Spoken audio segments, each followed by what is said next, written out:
Okay, and we are live.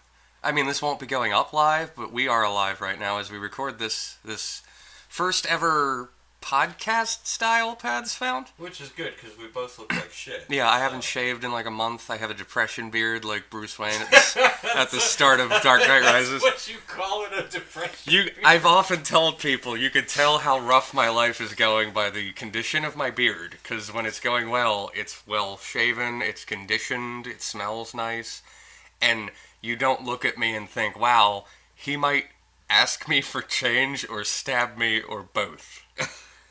And right now I look like I might do either or. Oh well, welcome to Vampire Ninja Dante Part 3, or whatever my brother's going to call it. Well, that is what the topic is, right? I guess. We're getting back. A little background. He came to me the other day, and he was like, I was at work, and I was thinking for more parts of the Vampire Ninja Dante saga, and I got so fucking angry when I realized and I remembered that this motherfucker would cite rules! When I told you that, the look on your face went from annoyance to pure disgust. Like, oh my god, are you still talking about this? To you might that motherfucker! I could just see it in your eyes. I think you might be talking too loud now. You always talk too low when we're on camera, and now that we're on mic, you're talking too loud. Okay, I will try to remedy this. I mean, I could always just lower I can de-annoyify your fucking recording and just make you less of an asshole. Good. Anyways. I'm using my police voice. I'm projecting. No, your police voice sounds like, thank you, sir. Move along. Thank you. I'm a douchebag. Hello? Well, excuse me, sir. Yeah. Sir. Hello, sir. Okay, let's go. As we were talking about before, I was cut off by a dick-sucking joke that you made. 3 things to think about.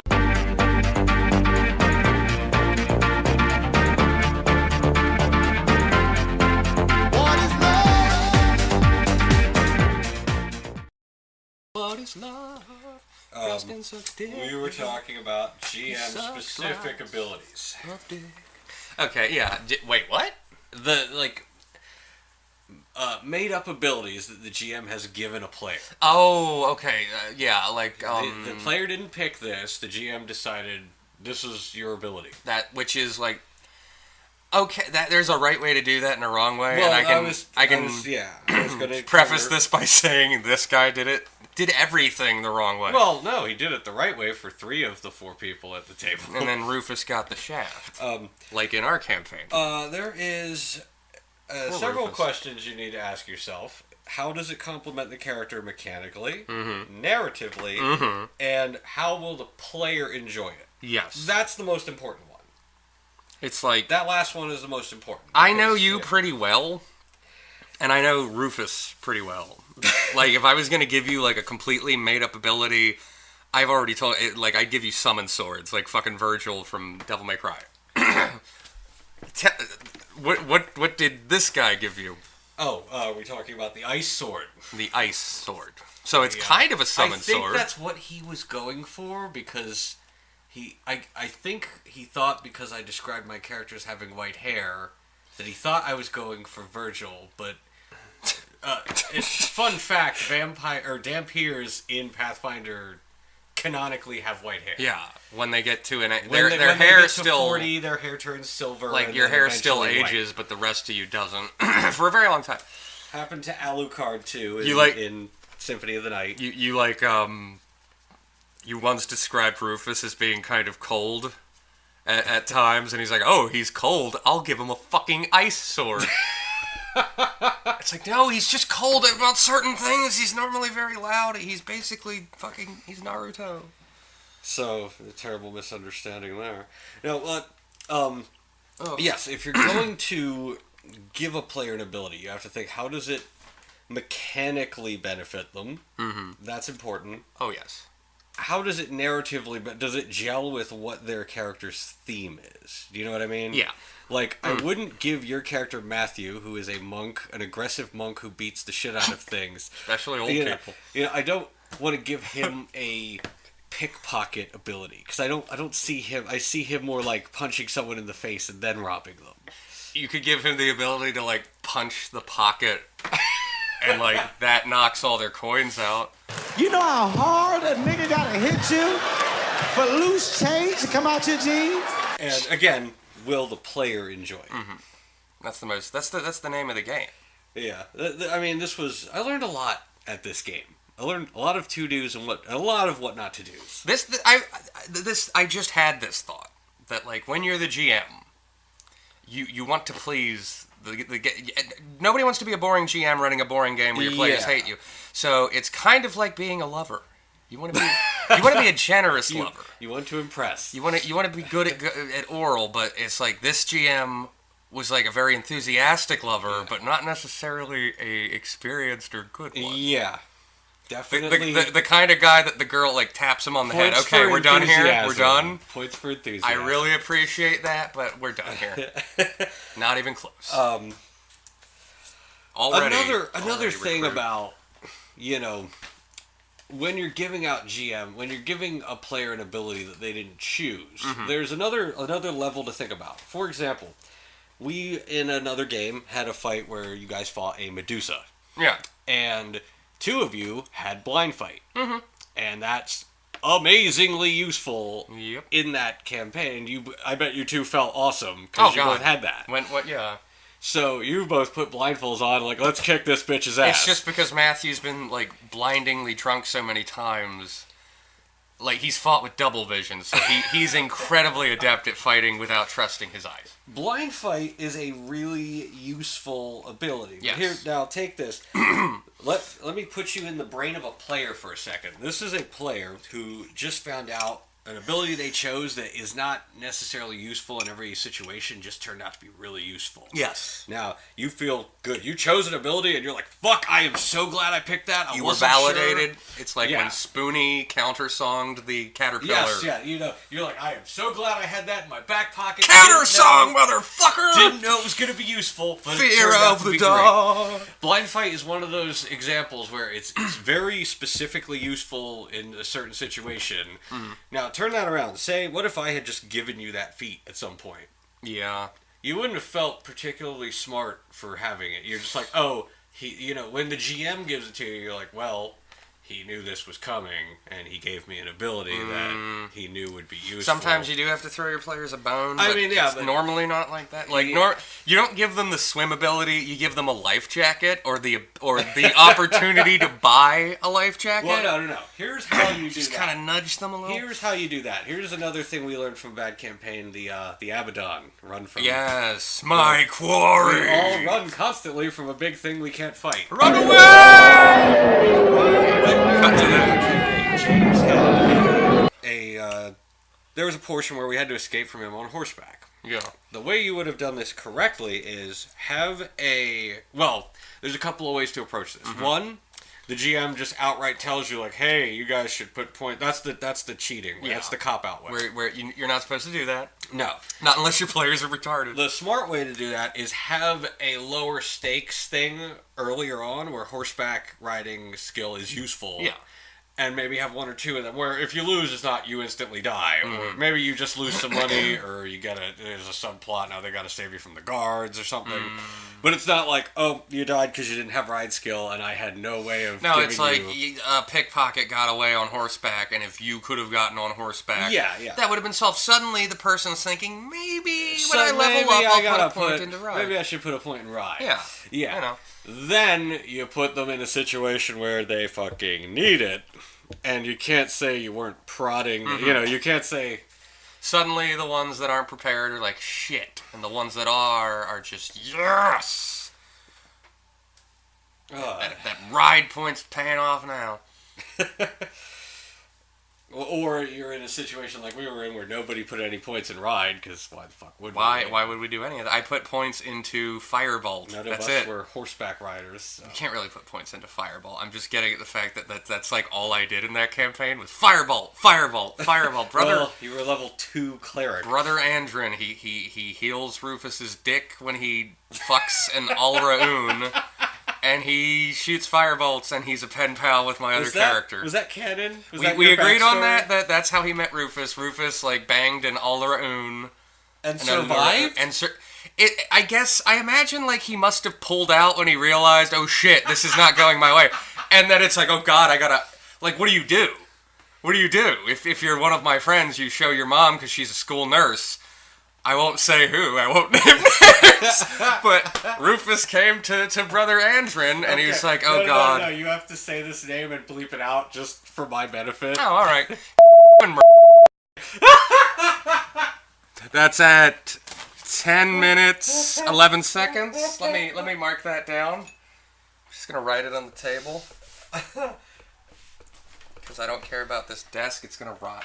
But yeah, that's how they met. He healed him, and he was discreet about it, and that's like, now he comes to him every time. He's like, "Oh, dude, I think I caught something. I fucked this orc chick." Do you have no shame, Rufus? No, the answer is you need to find a girl that you can settle down with. Sarenrae. Jeez. Oh. But yeah, that's a good example of how you would feel when you chose or were led to the... You were prodded to choose it, but it was still your own choice. Mm-hmm. Yes. You know, nobody was nudging you going, "Hey, you should pick this ability." You were put in a situation where you wished you had it, so later down the road, you got it, then you felt smart when it came in handy. And in some cases, it's like, you misunderstood the ability, and it becomes really funny when you think you can use it, but you can't. Like when Matthew got sent to the plate of air, and it's like, oh, that slow fall would have come in handy if there was a wall next to me. Just fell forever. Anyway, you were talking about dicks? Were we? Just continue. I haven't mentioned Vampire Ninja Dante. You were have talking about dicks. Oh, well, that's probably what I was thinking of. Okay. You're the one with the notes. I'm just here for color commentary. So anyway, that was the last thing we wanted to cover at the end of the video that was running a little long. Mm-hmm. So what we really wanted to cover in this video is how do you deal with the power gamer? You killed them, like in real life. Oh, well, that's the. I mean, you put them in a box and you send them to somewhere. What if you actually like them in every other setting except for at a game table? Are you honestly? You might be led to think that I hate the person who plays Vampire Ninja Dante. Quite the contrary. No, it's just in this he one would be situation. invited to Thanksgiving if he lived in near this here. one situation. You can't stand him because of the way he plays. Yes. In this, it's like a Jekyll and Hyde. Like he sits down at a game table, biggest douchebag I've ever seen. Oh my god. Now, are you asking me for real? Like, how do you deal with the power gamer? Or is this more of a like? I wrote down notes. I'm. If you want to give your How commentary. do you make interesting art? We will discuss that with... I've thought a lot about this, and I haven't GM'd in a while, but the closest thing we have to a power gamer is James. He's not a problem He's player, not a though. problem player, though. That's the thing. He makes some broken characters here and there, and I feel like... We're talking about the power gamer that you're like, hey, you're kind of being disruptive, and he's like, no, this is how you're supposed to play, and you can't talk to him. Okay, yeah. Again, I feel like that would just be a situation where, I would, flat out murder the shit out of their character. Well, you have... But it makes sense. Even if they're like, well, why are they all picking on me? Because you're the strongest guy. They just saw you kill a Cerberus with your bare hands. Of course they're going to gang up on you. Everyone kill that thing. Kill that son of a bitch. Well, I mean, that doesn't fix the problem in the long term. If it humbles them, maybe. Again, with Vampire Ninja Dante... Like I said, in this case, I think that was the problem, is that he had GMs that picked on him. And so this is one of those things they say players do wrong is trying to win. Yeah. He's damaged goods. If you're trying to win, there's bringing it. It's one thing to build your character smart, and then to just say like, I have to have an answer to every. I have to min-max every goddamn thing, so I'm good at everything. Can throw at me. Oh God! Don't metagame build your character. If it's like this behavior feels like someone that's been betrayed or something, by a friend. Well, I was watching another gaming channel about it's called How to Be a Good GM, How to Be a Good Gamer, and he made an interesting point. He said a bad player can ruin a campaign, a bad GM can ruin the game in perpetuity. Mm-hmm. Well, yeah, and that's what I mean. I think this guy just started with a bad GM. It's a domino effect, really. Yeah, and So he has a skewed view of what gaming is supposed to be. Well, not to mention that, but a bad GM is going to act as a magnifying glass for the douche laser that is a power gamer. Oh, because they're going to be one-upping each other. Yeah, essentially, it's going to be escalation. It's going to be like crime. Well, that was the other thing I was talking about. There's no point in trying to win because if you don't have a dick GM, if you have a GM who understands balance, he's not going to throw anything at you can't handle. Mm-hmm. And if you do have a GM that's a dick, no matter what you do, he's going to one-up you. Mm-hmm. You know, like, I don't care how much you min-max your character, you're not fighting Cthulhu. No, you're going to look at Cthulhu and your dick is going to retreat inward and you're going to go insane. So it's really an exercise in frustration. Do you remember that fucking stupid movie with like the kids in the cabin and the one dude gets really stoned and he goes in the basement and the demon chick comes out of the floor and then he gets sucked in and his guts start coming out his mouth? I am staring at him with the utter confusion. No, the on reason my I bring face this up right is because now. the demon's name in that was Cthulhu, which is a clear ripoff. Okay, It was I the don't stupid remember one that. where one of them becomes a zombie and they bring up the concept of if this is a viral infection zombie, I think we're screwed. Oh, I do remember that now. It was yes. so goddamn That stupid. was so stupid. Yeah, that was an independent film. I made by college hated kids, I it think. except for the creepy demon chick because I kind of wanted to bone her. I'm sorry. Well, in any case, how to deal with the power game? The way I thought of group pressure. That's If you can get anybody else on your side for this, like, because my problem is in this game, the other two players were brand new. Yeah, so This they was didn't. their first game. They were know naive. They were that young and anything- stupid. They didn't notice anything was wrong. I was young. I was stupid. I 'Cause didn't they realize that ice swords were stupid as shit. Well, they didn't have a frame of reference to know, like, Oh yeah. a level 11 character should not be dealing 150 damage in one turn. I'm sorry to say, you know? like, anybody that you're bringing into a game and they haven't gamed before, there is some, like, required watching and reading, in my opinion. And one of them is gamers. Watch that. That's a good one. And I have a list of Counter Monkey episodes that people need to Spoonie, watch. I learned a lot about gaming from I learned Spoonie, everything so from... yes. You're turning away in your chair again. I told you not to do that. Yeah, Because now you're going to sound like this the whole fucking time. Dipshit. Okay, like I was saying, group pressure. Group pressure. If Peer you pressure. just say something and the power gamer is like, well, blah, blah, blah, something, something, why are you complaining? You can do that. Whatever his counter argument is. The GM's not going to notice anything because it's just two people arguing at that point. Yeah, you have to get a majority. You It's need gotta to be a get at democracy. least one other person on your side here because if it's two people, now it's like, okay, That lends credibility. half of the party, half of the players are annoyed to the point where they feel like bringing it up. If you get all three people, you're good. It That's really is It's a over. case of like mob rule will solve this. And this is going back to Spoonie. He said this too. He had suggested that you gotta have everyone kind of confront this player, because again, like you said, if it's just one person, you might even feel like really bad about bringing that up. Like maybe I'm being the dick here. Well, that's what I felt. Nobody until likes a I little confrontation. Really thought about it at the and started table. telling other people and saw their faces of disgust, like veteran gamers, Yeah. going like, "What the fuck was wrong with this guy?" I was like, "Oh, okay." Good. Like I I've wasn't said, a if dick. he had been doing that at my game and then he cited a rule, I'd have dove across the table. Oh, I know. I wanted to kill him when I thought of It'd be that. like one of those videos you see on like break.com where an office worker just snaps and dives at somebody. Motherfucker's cheating on everything, but then he's like, "Hey, you can't do that because the rules say." It's like, That oh my is God. some Democrat shit. You can't be racist, only we can He do would that. cite the rules when they were in his favor. Oh my god. That is like such a what would that be? Like a neutral evil type deal? I mean, I guess.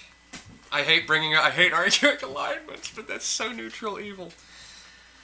But yeah, I made the mistake of trying to confront him, not in like an aggressive way, just like, dude, what are you doing, man? Come on, you can't see how Hold on. Finish that sentence.